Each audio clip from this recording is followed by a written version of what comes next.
एक और बड़ी खबर आपकी टीवी स्क्रीन पर। आपको बता दें कि प्रकाश सिंह बादल ने पद्म विभूषण वापस किया है। देखिए इस वक्त की एक और बड़ी खबर, और ये जानकारी के संकेत पहले से ही मिल रहे थे कि आज जो सिलसिला जारी है वो जो पुरस्कार हैं उनको वापस करने का सिलसिला भी शुरू हो गया है। और शुरुआत इसकी की है प्रकाश सिंह बादल ने पद्म विभूषण वापस कर दिया है, और ये खबर अपने आप में बहुत बड़ी है। कृषि कानून के विरोध में अवार्ड वापस किया गया है। ये जानकारी न्यूज 24 ने आपको पहले ही बताई थी कि 8वें दिन इस बात की हलचल है कि जितने भी लोग हैं जिनको अवार्ड मिला है वो वापस करेंगे। कृषि कानून के विरोध में सम्मान वापस किया है प्रकाश सिंह बादल ने। देखिए एक के बाद एक बड़ी डेवलपमेंट, पूरा फोकस यही है कि किसी भी तरीके से केंद्र सरकार को यह एहसास दिलाया जाए कि जो कानून बनाए हैं 3 वो काले कानून हैं। ये किसानों की तरफ से कोशिश हो रही है, लेकिन पार्टियों के बड़े नेता भी किसानों का लगातार समर्थन कर रहे हैं। आपने एक तरफ सुना कैप्टन अमरिंदर सिंह पंजाब के सीएम, उन्होंने कहा कि पंजाब को आर्थिक नुकसान हो रहा है,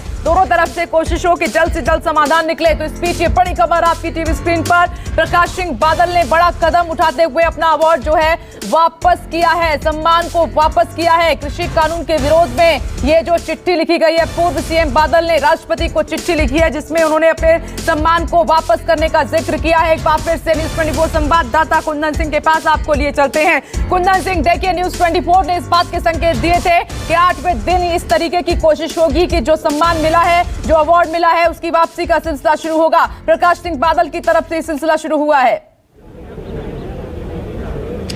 बिल्कुल, मैं आपको बताऊं कि न केवल प्रकाश सिंह बादल बल्कि तमाम खिलाड़ियों ने भी ऑफर किया था, क्योंकि पंजाब से बहुत सारे एथलीट आते हैं, उनको अलग अलग तरीके से सम्मान मिलता है। और एक बड़ी शुरुआत, क्योंकि प्रकाश सिंह बादल के एक अपना कद है, अकाली के प्रमुख होते थे, पंजाब के कई बार एक मुख्यमंत्री रहे हैं, और किसानी और सिखिज्म की नेतागिरी करते हैं। हमारे वरिष्ठ सहयोगी अमित कुमार मौजूद हैं जो कि इन्होंने खबर को ब्रेक किया है, इनसे ज़्यादा अपडेट लेते हैं। अमित, क्या हुआ? देखिए, सबसे बड़ी बात की जो इस पूरे आंदोलन को लेकर आपको याद हो तो हरसिमरत कौर जो कि मंत्री रही थी एनडीए में, उन्होंने जब ये बिल पास हुआ तो उसके बाद उन्होंने एनडीए से अपना रिश्ता तोड़ दिया, और आज उन्होंने पद्म विभूषण वापस कर दिया है। बाकायदा राष्ट्रपति को चिट्ठी लिखी है जिसमें पहली लाइन ही है कि I write this letter to return the Padma Vibhushan award in protest against the betrayal of the farmers by the government of India. किसानों के साथ धोखा हुआ है। और सबसे बड़ी बात कि कहीं ना कहीं इस पूरी राजनीति में अगर देखिए तो अकाली दल, क्योंकि आने वाले समय में 2 साल बाद चुनाव होना है, और इस चुनाव में किसान, क्योंकि अगर पंजाब की बात करें सबसे बड़ा मसला कुंदन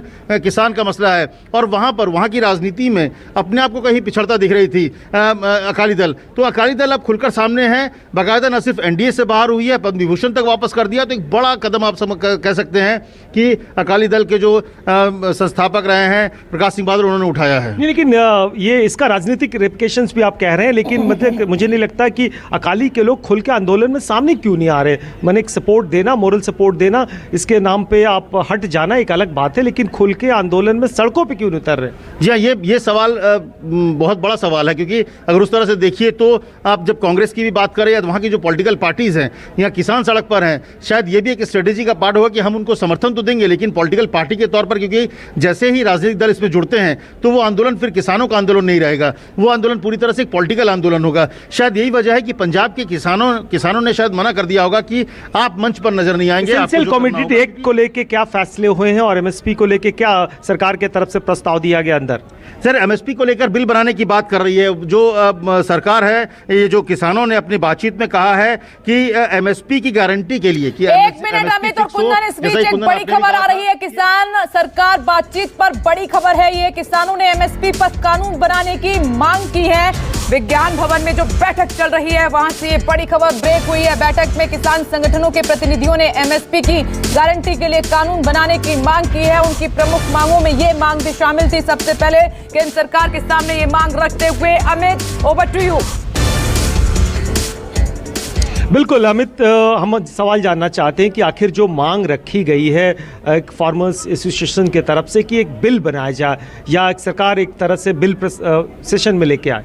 जी देखिए, कहीं ना कहीं मुझे लगता है जो बात हम लोगों ने की थी कि जो शुरुआत की थी, सरकार ने कदम एक पीछे खींचा था, एक सकारात्मक रुख लिया था एमएसपी को लेकर, जिसमें सरकार की तरफ से जो मंत्री यहाँ पर पार्टिसिपेट कर रहे हैं, सोम प्रकाश, उन्होंने खुलकर कह दिया कि सरकार को कोई आपत्ति नहीं होगी, कोई दिक्कत नहीं होगी एमएसपी पर लिख के देने में। तो मुझे लगता है उसी का एक्सटेंशन पार्ट है ये कि किसानों की तरफ से जब वो उतरे थे यहाँ से तो उन्होंने साफ तौर पे कह दिया था कि हमें तीनों बिल वापस चाहिए। लेकिन इसमें एक काका है जो कि मध्य प्रदेश के हैं, उन्होंने मंदसौर के हैं वो, हाँ मंदसौर के, तो उन्होंने ये जरूर कहा था कि सारा विवाद जो है वो उसका जड़ जो है वो एमएसपी है, और अगर एमएसपी पे सरकार कहीं लिखित देने को तैयार होती है तो शायद रिजॉल्व हो जाए। तो अगर इस तरह की बात अंदर से उठती है कि एक बिल लाया जाए जिसमें फिक्स किया जाए, जिसमें एक बचाव किया जाए एमएसपी को, तो अगर ऐसी बात होती है तो मुझे लगता है कि एक कदम किसानों ने भी अपना बढ़ाया है। सरकार के लिए कितनी बड़ी चुनौती हो गई कि 3 बिल ऑलरेडी रिफॉर्म्स के तौर पे पास कर चुकी है, एक और बिल, क्योंकि बिल लाने की कई पूरी प्रक्रिया होती है, ड्राफ्टिंग होती है, कैबिनेट अप्रूवल होता है, अगर बहुत जरूरत लगता तो सरकार ऑर्डिनेंस लेके आती, फिर लोकसभा या दोनों सदनों में पास कराना होता। तो उसमें एक चीज हो सकता है कि एग्जीक्यूटिव ऑर्डर के साथ निकाल सकते हैं कि भाई जो कानून है उसमें एग्जीक्यूटिव ऑर्डर के साथ निकाला जा सकता है कि सरकार ये निकाले कि एमएसपी खत्म नहीं होगा, एमएसपी जारी रहेगा और किसानों को इसका जैसा फायदा पहले मिल रहा था उसको मिलेगा, भले ही जितने कम सेक्शन में किसान